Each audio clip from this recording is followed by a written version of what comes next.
So you brought it up last week with Belgium, and it got me thinking, and it's an interesting thought that some players show up differently for their national teams than they do for their clubs, whether good or bad. Now, everybody will tell you the same thing, that it's a matter of pride to wear your national shirt.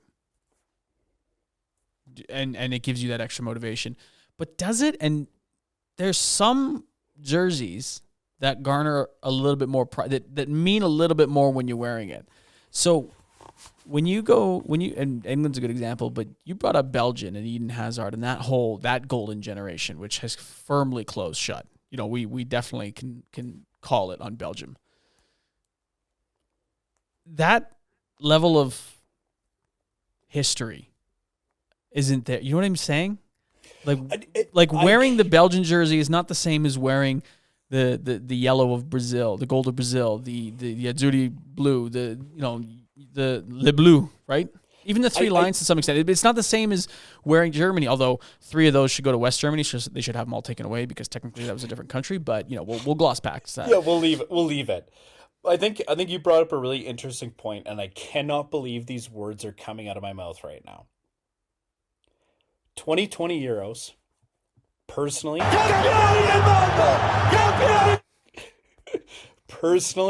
I look at the Italian squad always and go, especially in 2020, I looked at that squad and went, nope. But what did they do? They strung together games. You watch every single one of those guys in the national anthem, 90% of them are crying. Absolutely belting it. So I think, again, I cannot believe these words are coming out of my mouth. But that's to your point exactly. There's countries and players that know how to show up. That Italian team in 2020 was not a team, if you looked at it on paper, that was going to win it. But what did they compared to what else was out there? Yeah. I mean, you and I looked at it differently. I obviously, when we did the Euro, the Euro bracket, I had them winning. But I actually genuinely thought that. But part of that, again, is the rose, the Azzurri-colored glasses, right? Because you're right. When you look at that team, it wasn't star-studded. Chiellini was older. Bonucci was older. Yeah, they're great, but they don't have... There's a reason that he had to full-on tackle Saka because he just doesn't have the foot speed. Buffon was gone. Donnarumma is serviceable at the moment, and back then... Chiesa just pops out of nowhere and decides to make some of the best goals in the tournament. He does, and he really came... You know what? Credit to Ronaldo. I think Ronaldo really helped him out when they were in Juventus together. But you're right. What's the thing with Italian football is that it's a team game, right? The Germans approach it the same way, as do the Dutch, but in a different fashion and in a different mentality, right? The Dutch total football, everybody has to support one another, and you all have to play every position, right? The Germans, there's a famous line from Tony Cruz or Thomas Mueller, I can't remember why, a German will never win the Golden Boot or the Ballon d'Or. Excuse me, not the Golden Boot, the Ballon d'Or. It's because they're raised and they're trained to play football, tactical, technical football within a team. So you're never going to see somebody who's just a single star phenom like Messi or Ronaldo or pick a Brazilian. But the Italians, it's about cohesion and chemistry, right? It's not always about the technicality of it. It's about this. Yeah, I can't explain it. Diamonds and triangles, Castenaccio, right? Yeah, it's literally about the game. It's not about individuals. Yeah, it's the passion of the game. It's the love. The reason 06 was so brilliant. It's the love of the game, but it's the love for each other and the love of your country. And I think it was Ferguson. I should stop just quoting people, but how different the Italians are when they approach national football. Because Zambrotta was a midfielder, and the Italian Federation went to Juventus and said, "Put him at." Are you getting emotional? Are you getting emotional right now? I am. They said, "Put him at right back because we've looked at it and we need a right back." So what do? They play him at right back. And what does Zambrotta complain? No, he's I'll do anything for my country. But Italy's not the only country where people where players are like that. I think that one is by far the most where it's like it's anything for the Azzurri Blue. There's different forms of this sort of pride with the bigger, and again, it has to do with the history. And yes, the history is based on, advantageous rules from FIFA for certain countries, right? But that history of winning and what it means really plays into that mindset. Ergo, I think playing for Belgium is just like playing. It's the standard, regular, I'm playing for my country pride, not the I'm playing for Germany, I'm playing for Brazil, I'm playing for Argentina. You know what I mean?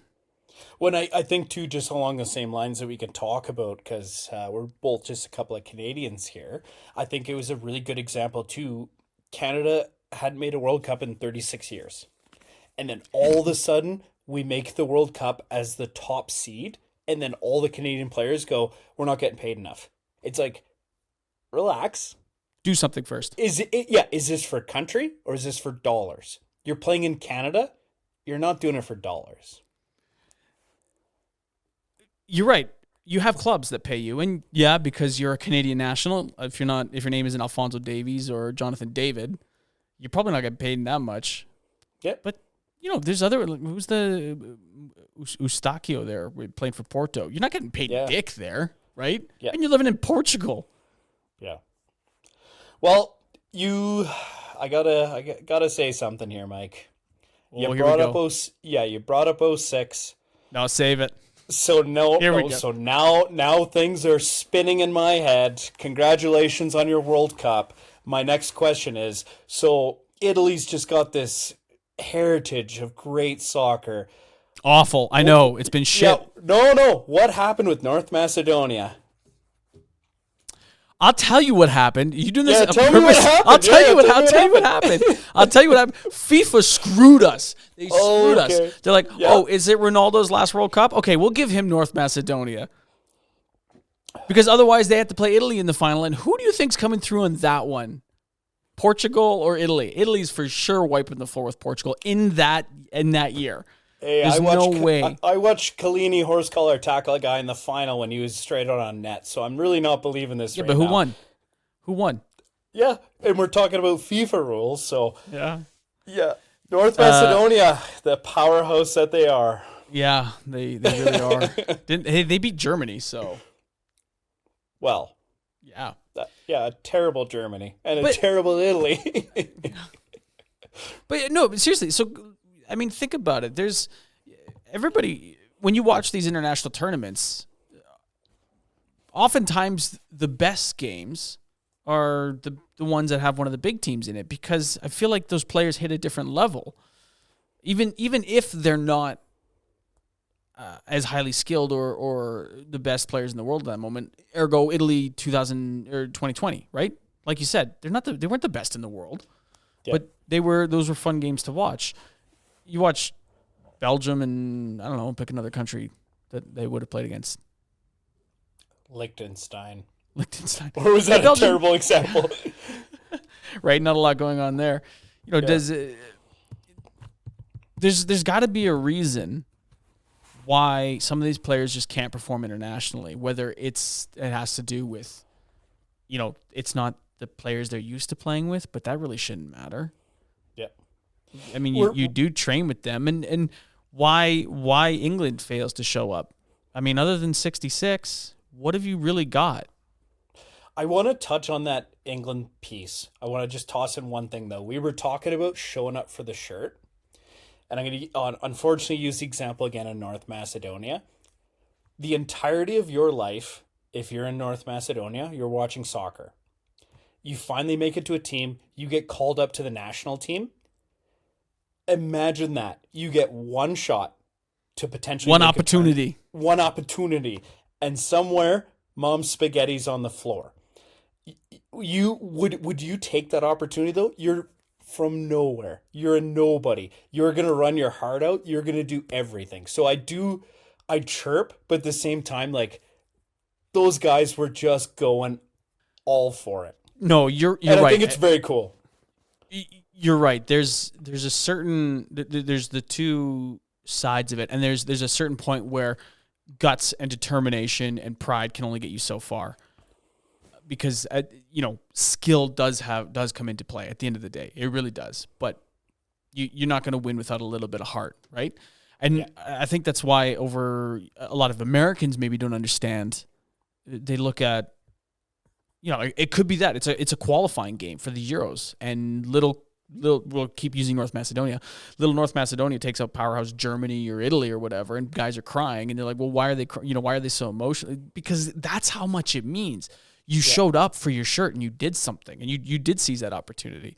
Then you come to play with the big boys, and in the actual tournament, it usually doesn't turn out well. So there's that side of it too. When you're a small country with not a lot going on, and this means everything to you, Greece 2004 is a great example.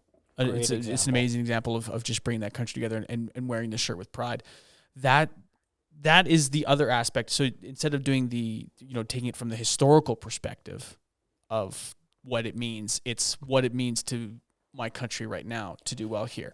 And when you're England, yeah, your country's always in a pretty good spot, and you haven't won in 60 years. So what the fuck you got to play for, right?